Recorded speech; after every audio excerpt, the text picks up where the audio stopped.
Good morning and happy day sa inyo lahat. At dito po tayo sa pagpatuloy po ng ating series sa Biblical History. Nais ko pong i-share ang isang awitin na pagpapasalamat na kung saan ay nais ng Panginoon na tayo po ay magbigay pugay at thanksgiving to Him.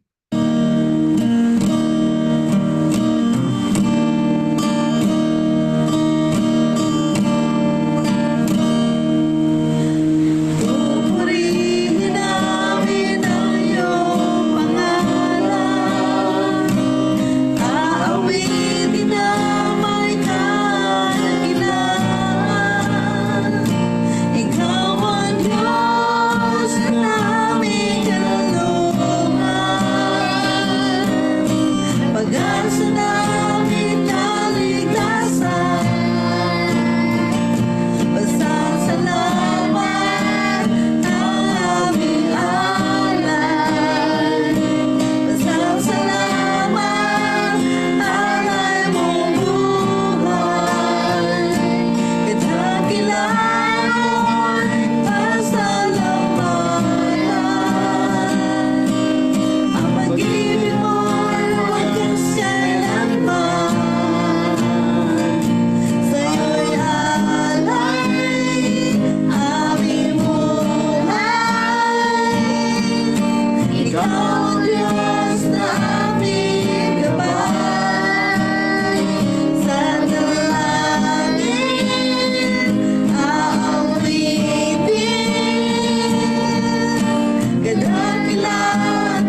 How is your day today?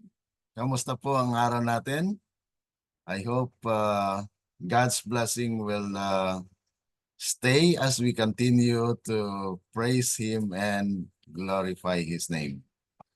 Kamusta po kayo, Sister Veronica and Sister Nympha? Okay lang naman po, brother. Okay.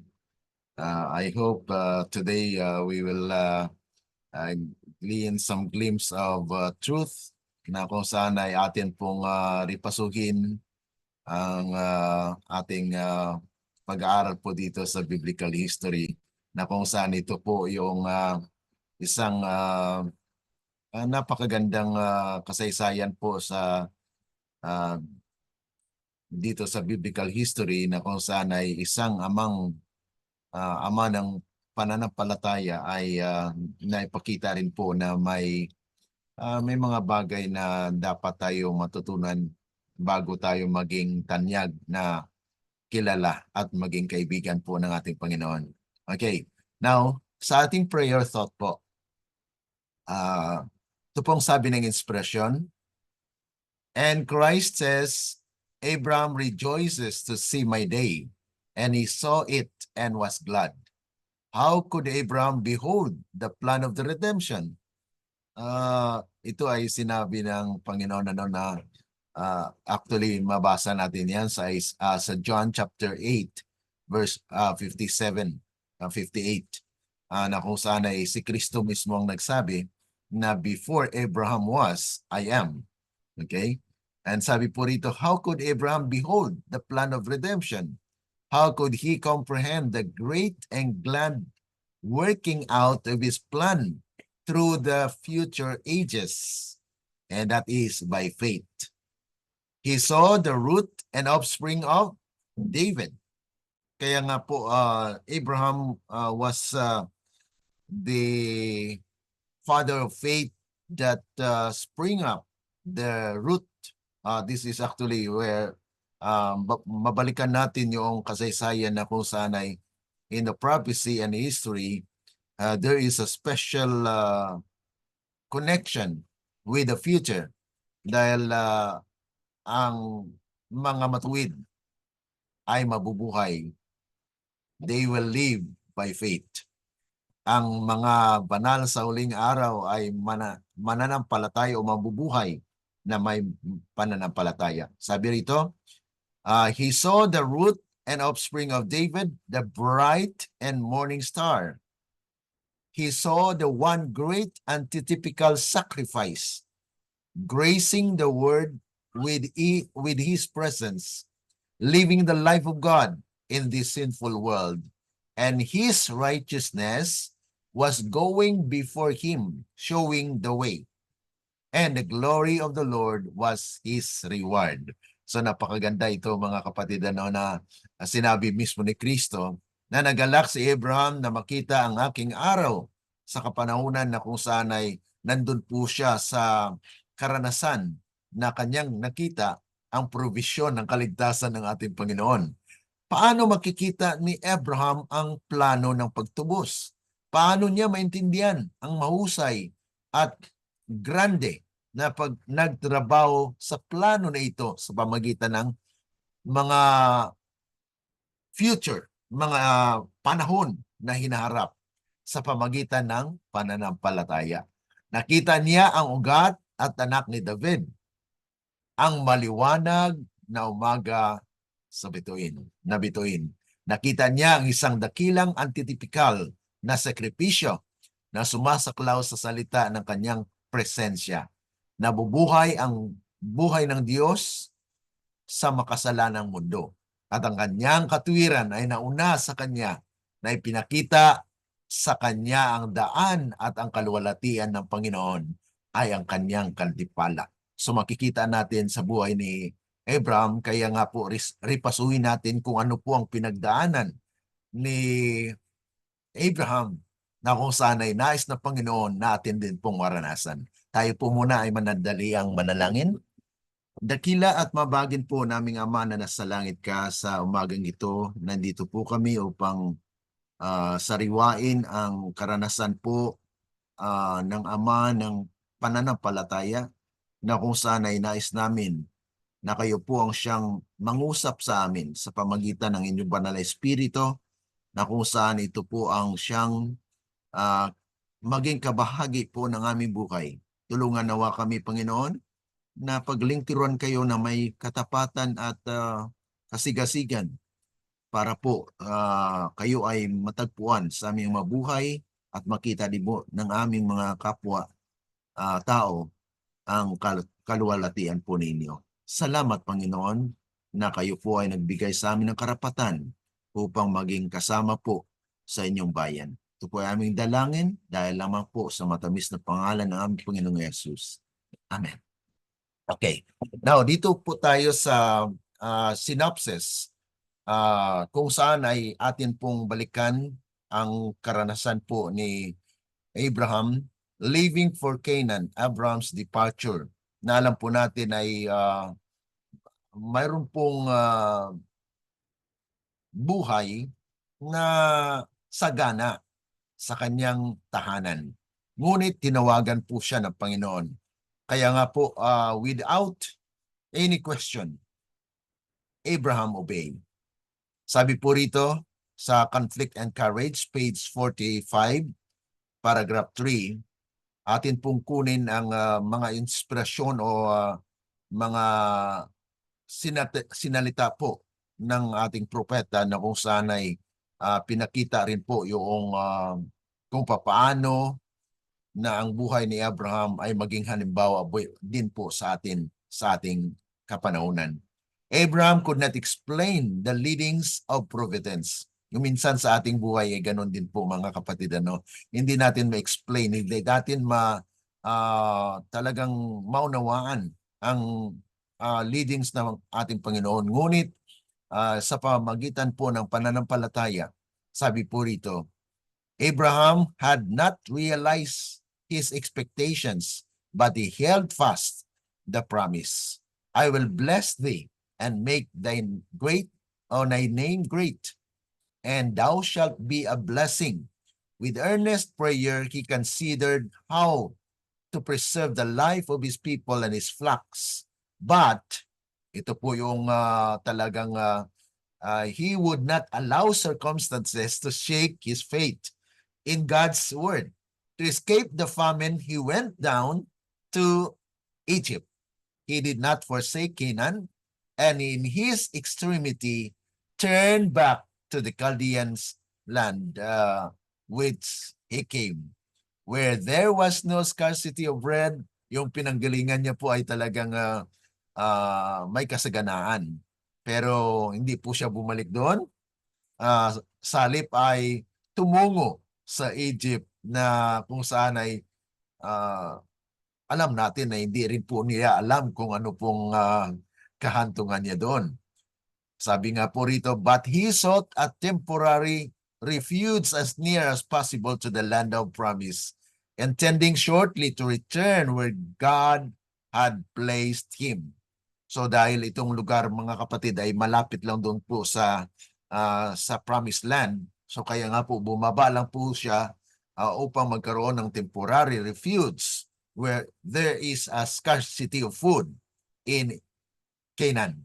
Okay? Kaya nga po talagang yun ay pinahintulutan ng Panginoon na mangyari, na kung saan hindi rin po matiis ni Abraham na pati ang kanyang sangbahayan ay magkaroon po ng tagutom or mamatay sa gutom. Pero mga kapatid, ang kanyang ginawa ay isang kamalian din po. Dahil para bagang iniwanan niya ang promesa ng Panginoon na I will provide the food. I will sustain you. Kaya nga po ito naka-learn ng lesson dito si Abraham. Okay?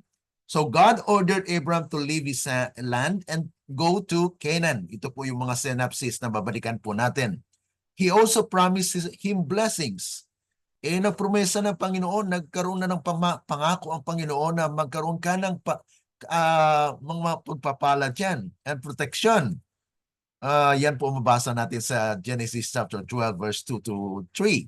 Besides, Abraham would not would be a blessing to those around him and to all the nations in his seed, na kung saan ito ay natala din po sa bahagi ng Genesis chapter 22 verse 18 and Galatians chapter 16, na kung saan dito po ay nakatala ng pagpapala po ay matamo ng sanglibutan sa pamagitan po niya, na kung saan ito po ay kung hindi man ma-fulfill all of these promises, it will be fulfilled in the latter days. Kaya nga po, we are expecting that God will bless the whole world when God's church will be purified. Kaya nga po ay nais ng Panginoon na ang kanyang bayan ay ma-purify in these last days. First, matingnan po natin dito, Abraham had to leave the land of Chaldea, closely related to Babylon. Nakatala po yan Genesis chapter 15 verse 7 and Isaiah chapter 13:19.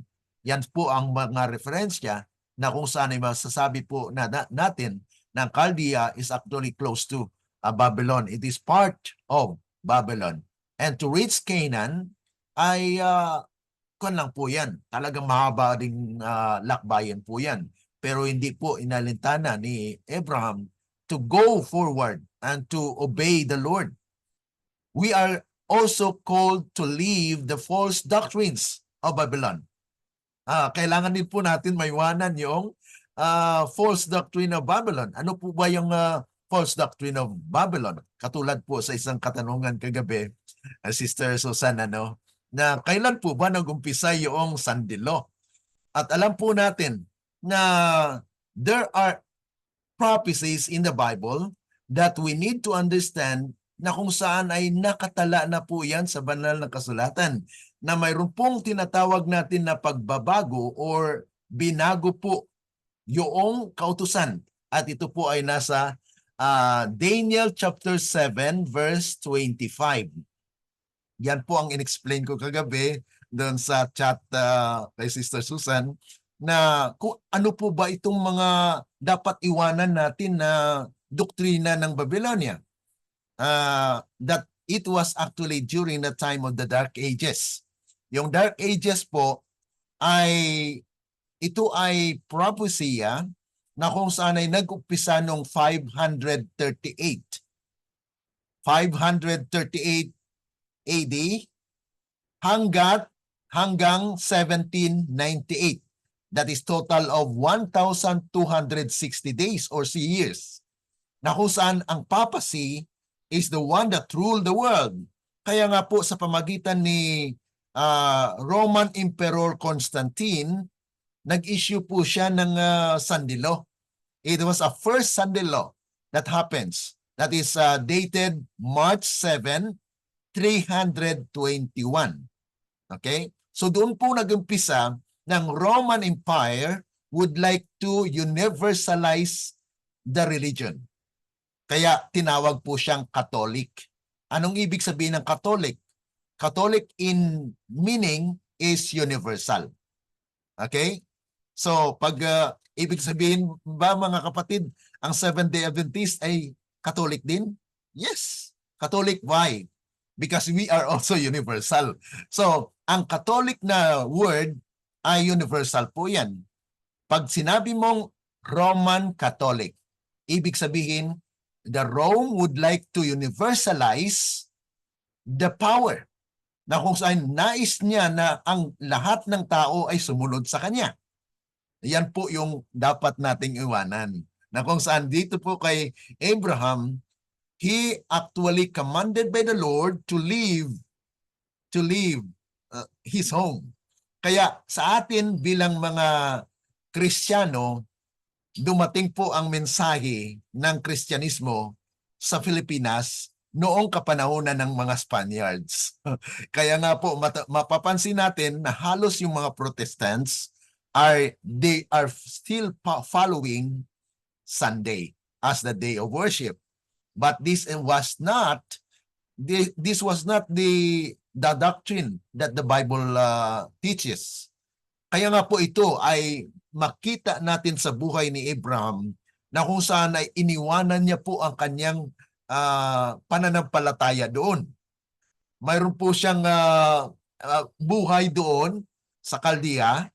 Nga alam po natin na Chaldean at the time ay they are worshiping idols. Okay. Kaya nga po sa ating pag-aaral, maari na si Abraham po ay na-influensyahan ng idolatry at that time. Kaya nga po tinawagan siya para umalis doon. Kasi pag mananatili si Abraham doon po, ay mabahiran po ang kanyang buhay na kung saan siya ang magdadala ng seed or ng binhi ng katotohanan. Kaya nga po, God wants His church as well to live from Babylon, Chaldea. That is actually the idol worship. We might have idol worship in our lives na kampante tayo, na nandun na tayo, nandito na tayo. Pero mga kapatid, ay nais ng Panginoon na humiwalay po tayo. Humiwalay in the sense that God wants that His will be fulfilled in us. Na nais ng Panginoon ang kanyang kalooban ay matutupad po sa atin. Kaya sabi po rito, Abraham was to obey God's orders by accepting the salvation He offers. Na kaligtasan kasi ng Panginoon yun. Yung pagtawag kay Abraham doon sa Caldea ay isang kaparaanan ng Panginoon para maiwalay po siya at maka-learn ng lesson.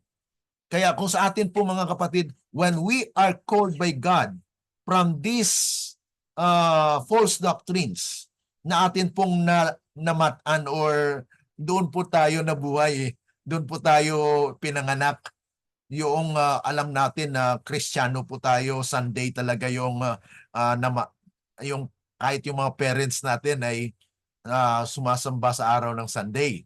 Pero mga kapatid, nung ating natutunan, tinawag tayo ng Panginoon, kaya dapat iwanan po yun. No? Na kung saan si Abraham mismo ay inutusan ng Panginoon na umalis sa kanyang sariling lupain at pumunta sa Canaan. Ang Canaan ay promesa o yung pangako ng Panginoon, lupang pangako na kung saan ay doon ang kaligtasan, doon yung proteksyon ng ating Panginoon. At bukod dito mga kapatid, sa pamagitan ni Abraham, sa pamagitan ng bayan ng Diyos, ang sanglibutan ay mapagpala or pagpalain. So sa pamagitan po niya, ay kung hindi po siya umalis doon sa Canaan, ay maging pagpapala po siya doon sa mga taga-Canaan. Pero yun po ang malaking hamon sa kanya na siya po ay nagkaroon ng failure with that situation na kung saan ay hindi po siya lubusang na nagtiwala sa provision ng Panginoon. Pero ganun pa man ay pinaintulutan po ng Panginoon. Kaya minsan mga kapatid, God allows any circumstances in our lives na we need to learn something sa ating mga sariling desisyon. Okay? Now, going down to Egypt, ito po yung bahagi na pumunta na siya sa Egypt. At mababasa po natin yung sa mga talata. You can just actually take note of these passages. Genesis chapter 12 verses 10 to 20. 12:10 actually it's pivotal o talagang doon po yung pag-alis niya, no? Na kung saan ay dahil sa gutom na nararanasan po sa Canaan ay siya ay pumaroon sa Ehipto. And then Numbers chapter 14 verse 3, Jeremiah chapter 2:18, 2 Kings 18:21, and then Isaiah chapter 36 verses 6 and 9. So these are actually the passages that we can connect with the experience of Abraham. Na kung saan ay sabi nga po rito sa call to stand apart. Ito po yung CSA, I call to stand apart. Page 5, paragraph 2. Sinulat pa rin po ni Ellen G. White, kinikilalang propeta ng ating iglesia, Seventh-day Adventist. Sabi po rito, God's purposes, no haste and no delay. Sabi po rito, but like the stars in the vast circuit of their appointed path, God's purposes, no haste and no delay. Through the symbols of the great darkness and the smoking furnace, God had revealed to Abraham the bondage of Israel in Egypt. Yung buhay pala mga kapatid ni Abraham doon sa Ehipto ay isang hula na pinaranas si Abraham doon para itong mga Israelite naman na makaalam nitong buhay ni Abraham ay makalearn ng lesson. Pinakita na pala yun kung ano ang buhay ng Israel sa pamagitan ni Abraham. Na si Abraham din ay nakita natin na kung saan ay na-test po yung kanyang pananampalataya at tumalikod, pumunta sa Egypt. Ganon din po ang karanasan ng ating iglesia sa ngayon. Na para bagang pumunta na sa sanglibutan, pero hindi nila alam na ganon po ang nangyayari. Because they have not learned, or we have not learned, the experience of Abraham na sabi po dito ng inspirasyon, sabi po, God had revealed to Abraham the bondage of Israel in Egypt and had declared that the time of their sojourning should be 400 years. Afterward, he said, shall they come out with great substance? Yan po ay ma-take up din po natin sa chapter 15, verse 14. Against that word, all the power of Pharaoh's proud empire battled in vain. And on the self-same day appointed in the divine promise, it came to pass that all the host of the Lord went out from the land of Egypt. Exodus 12:41. So in heaven's council, the hour for the coming of Christ had been determined. When the great clock of time pointed to that hour, Jesus was born in Bethlehem. So yun po mga kapatid, yung pinakita pala ng Panginoon kay Abraham, na kung saan sa buhay niya doon sa Egypt, ay ito ang karanasan ng mga Israelites, na they will also turn their back against God. So tumalikod o tatalikod sa Panginoon. Kaya ito po yung buhay ni Abraham ay isang hula para doon sa kasaysayan ng Israel, mga kapatid. Kaya in biblical history, mga kapatid, it's connected with the prophecy. Kaya dito po natin mapapansin na talaga na napakaganda ng disenyo ng Panginoon na sa pamagitan po ng buhay ni Abraham, doon na pala pinakita ng Diyos kay Abraham, kaya nga po siya ay natuto. Siya ay nagkaroon ng learning po doon na kung saan ay samantalang kanyang iniisip na siguro ito po yung solusyon sa problema ng kagutom sa Canaan. Pero mga kapatid, mayroon din palang purpose din ang Panginoon. Bakit nangyari yon? Na ipakita sa kanya ng Diyos kung ano ang karanasan. Katulad kay Jacob. Si Jacob po, ano pong nangyari sa kanya? Atin din pong niyang matuklasan at matutunan, mga kapatid, na yung buhay ni Jacob is fulfillment of what had happened to Abraham as well. At ganun din po as a whole, because Jacob, his name was changed into Israel. And he was the one that was shown to Abraham. So dito natin makikita, mga kapatid, na kung saan ay si Abraham ay naging tawag nito object lesson. Object lesson. Bakit object lesson? Siya ang maging object ng leksyon. Pero at that time, he was the subject. Okay? Subject po siya na siya'y naka-experience siya ng kagutom. Kaya nga po, he made his own decision to go away to turn about. But he need to learn that lesson na pagdating niya doon, ito ang mangyari. So when Abraham arrived at Canaan, he established between Bethel and Ai and built an altar to God. That is in Genesis chapter 12 verse 8. So ang kagandahan lang po dito sa buhay ni Abraham, bagamat parang tumalikod siya sa Panginoon, ano? Pero hindi niya po nakalimutan yung altar, to build an altar of thanksgiving to the Lord. So he offered to worship God. Because when they worship, actually mga kapatid, when they built an altar, they offered a lamb. Yung offered a lamb, pinapatay po yung kordero at yun po ang ino-offer niya sa Panginoon. So everything went well, but there was a famine in the land.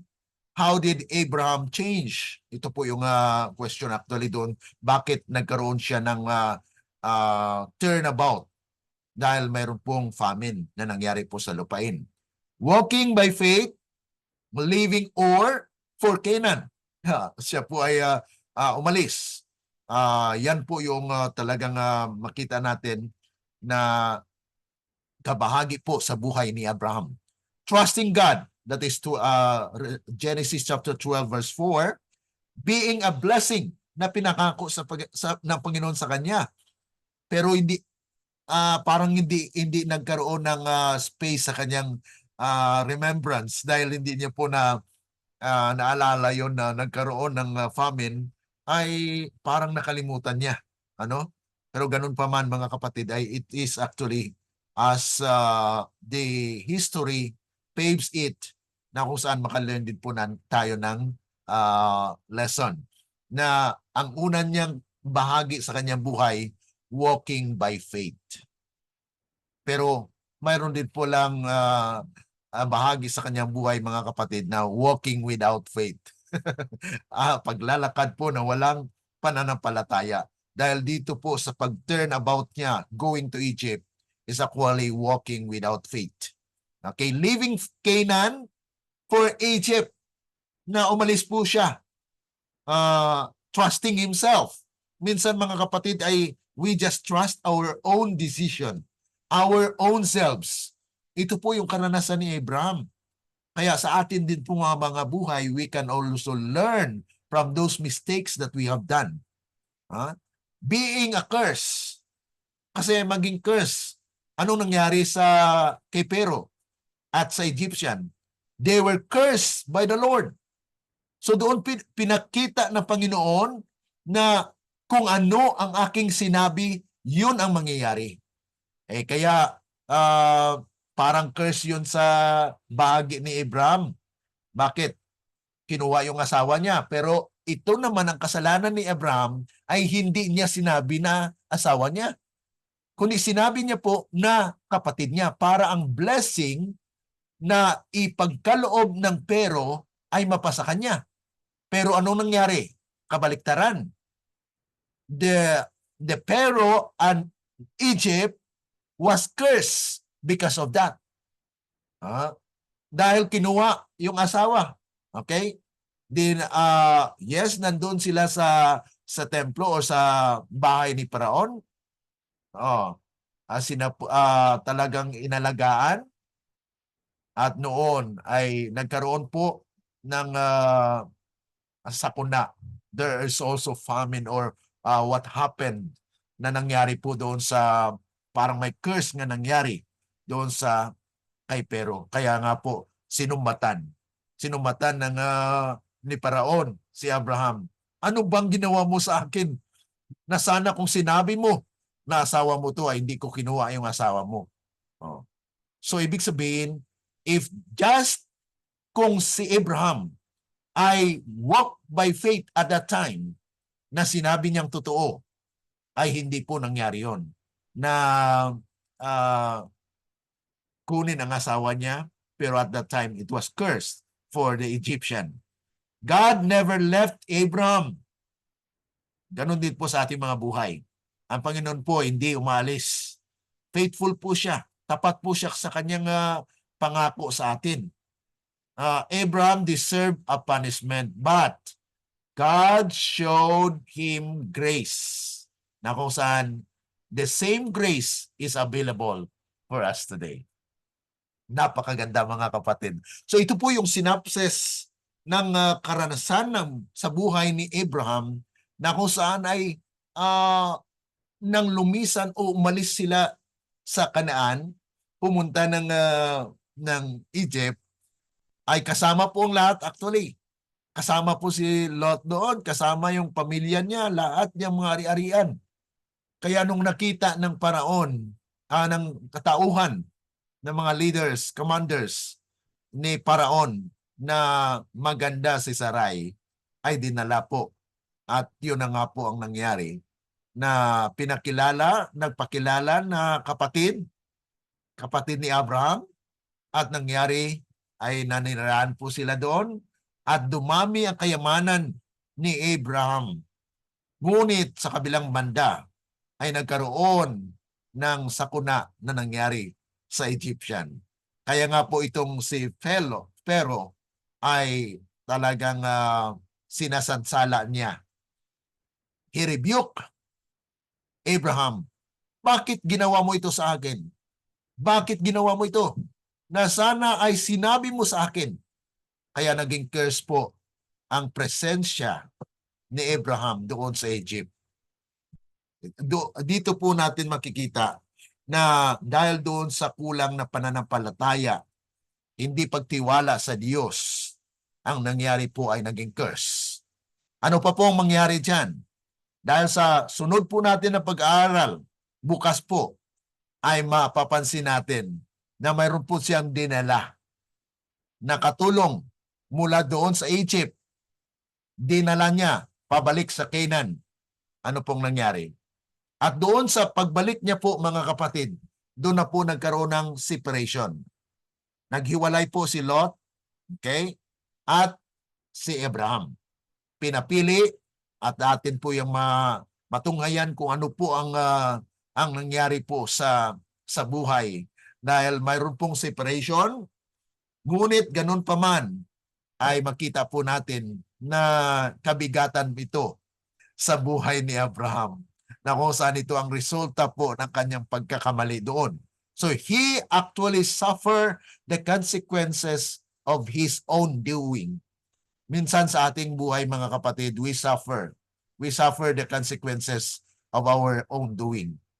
Kaya minsan you just need to be silent na, Lord, help me. Help our lives na kung saan ito po ay maging maayos ayon po sa inyong kalooban. Dahil ang lahat pong na desisyon ko, ang desisyon natin ay mali. We need to trust in you. We need to trust in your providence, na maniwala lamang kami sa iyong providensya kung ano po ang nais ninyo na mangyari sa aming buhay, yun nawa ang mangyari din sa aming buhay. Ganun po ang buhay ni Abraham. Dito sa short synopsis po natin ng pag-aaral dito sa Genesis chapter 12, I hope we have gleaned or we have get some points of message para sa atin. So, dito po nagtapos ang ating partner serye. Nagsubra po tayo konti. At 30 minutes lang po ang natin, ang ating parang devotion every day para po ma-plaster natin ng konti-konti ang mga bagay na nais ng Diyos para po sa atin. Any reaction?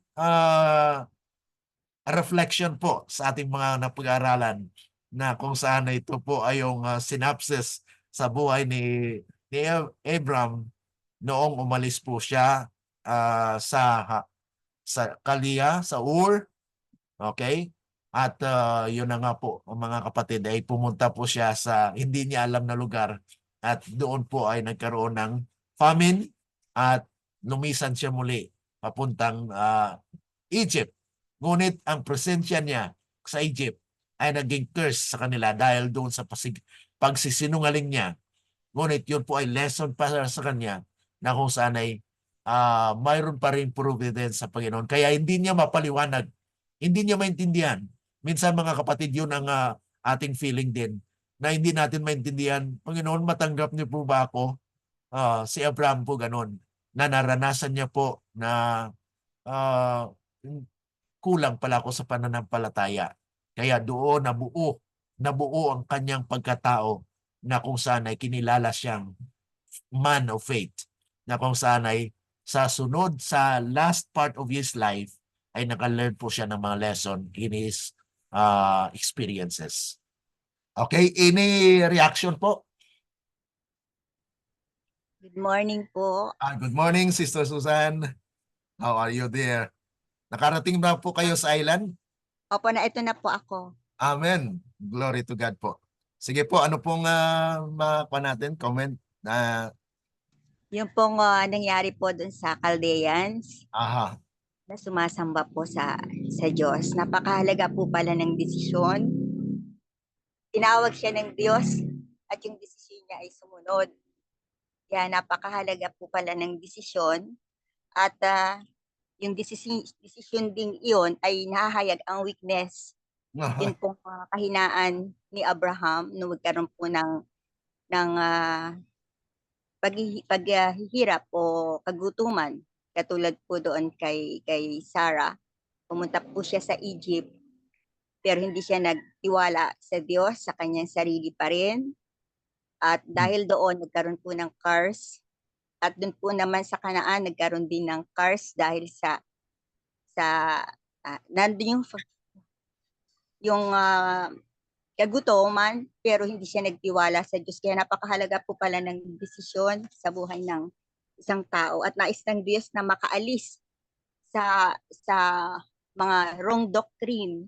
Opo. Binanggit po ninyo kanina. Salamat po dahil ang gusto po ng Diyos ay mamuhay na may pagtitiwala kayo. Kung may pagtitiwala sa sarili, na marunong na, may alam na, may desisyon at may takot, nagugutom, ayaw magutom ang pamilya, ay gagawa ng sariling desisyon. Kaya napakahalaga po pala ng desisyon na kailangan ay kasama ang faith. Kasi kung wala yung faith sa buhay, ay magkakaroon po ng wrong doctrine. Kaya ang ibig pong sabihin pala, Brother Glenn, ang pananampalataya, pag sinamahan ng kawalan ng pananampalataya, kawalang tiwala sa Diyos, ay magbubunga ng curse dahil magkakaroon ng kawalan ng katuwiran na mula sa Diyos.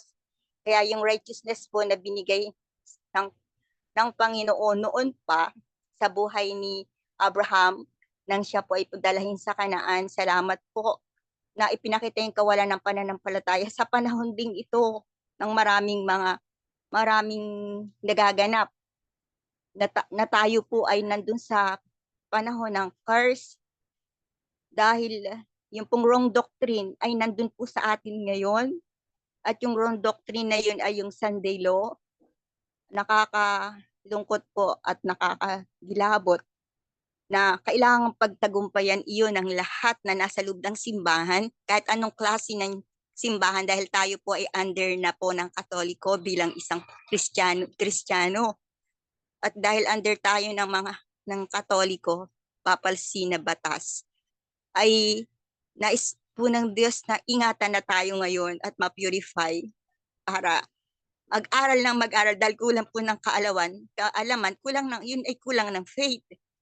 Ayun po sa mga itinuro ngayon. Kaya kung kulang ng kaalaman at yung faith ay hindi makagalaw, ano ang kailangan po natin gawin? Ang lumapit upang hilingin at turuan tayo ng Diyos kasi yun po ang kulang. Ang ipinapakita po ng Lord sa turo ngayon, salamat po, ay yun ang kulang ng simbahan. Yung kakulangan ng kaalaman, kakulangan ng pananampalataya, ayun po sa teaching na na-receive ngayon. Kaya salamat po sa lalong paglilinaw na binibigay ng Diyos na kailangan po natin ang totoong doktrina ng Lord Jesus. Salamat po sa buhay ni Abraham, ang father of faith, na siya po yung bumagsak man siya, hindi po siya talagang bumagsak, kundi tumayo siya dahil sumasamba pa rin siya sa Panginoon. Ayun po ang sitwasyon ng kalagayan ng simbahan ngayon. Yung pong sumasamba, nag-worship, pero Yes. lack of knowledge. Kaya Mm. salamat po sa mensahe ng umagang ito. Napakabuti po ng Diyos. Makakapag-aral na Amen. po ako ng mabuti. Nandito na po ako. Ako po ay tututok dahil nais ko na ang pamilya ko'y maligtas. Amen. Na Glory to galing sa God. Lord ang biyayang iyon at nung aking mga natuturuan dahil napakahalaga na magkaroon ng totoong katotohanan ng magpapalaya sa atin. Salamat po, magandang umaga po sa inyo lahat. God bless Amen. us po. God bless po. Okay. Ang Sister sa akin ba, Marian, sige po. oo, sa akin ba, Brother Glenn, good morning, Good good morning. morning diha, no? Kanang, sa ato pa di ay, kinahanglan yun nga, tanan na tong plano, tanan na tong desisyon, ato dyan i-konsulta sa Ginoo. So, dili maayo nga basta-basta na lang ta mo desisyon. Basta-basta na lang ta mo plano kay wala ta kahibalo kung kana nga plano makaayo ba alang nato kinahanglan gyud nato sa tanang panahon ang Ginoo. Amen. So maora na So yan siya, po, Brother Glenn. kailangan talaga po sa lahat ng ating mga plano ay konsulta natin sa Panginoon. Iyon na po ang sabi, yung sinasabi ko na, God's plan included you, do your plan includes God. Oh. So ang plano ng Panginoon, kasama tayo doon.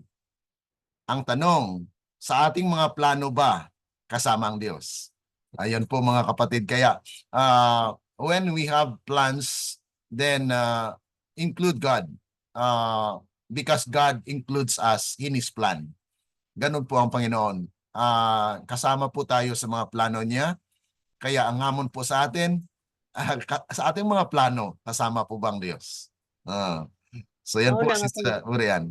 kung doon na tay mga plano nga dili maayo, doon na gyud mga consequences nga atong makuanan, ma-encounter. Opo.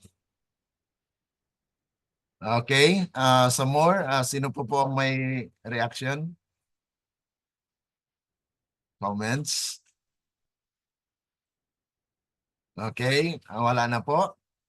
So, agpapasalamat po tayo sa Panginoon dahil sa kabutihan po niya na tayo po ay nakapag-aral sa umagang ito at ating purihin ang Panginoon sa pagkakataong ito dahil sa mga katuruan na kanyang pinagkaloob sa bawat isa sa atin. Okay? Kung wala na po ay tayo ay magpanalangin. Kung sino po ang nais na mag-pray for our closing prayer, you can just unmute your microphone and pray. I-pray po ako. Sister Susan, sige po.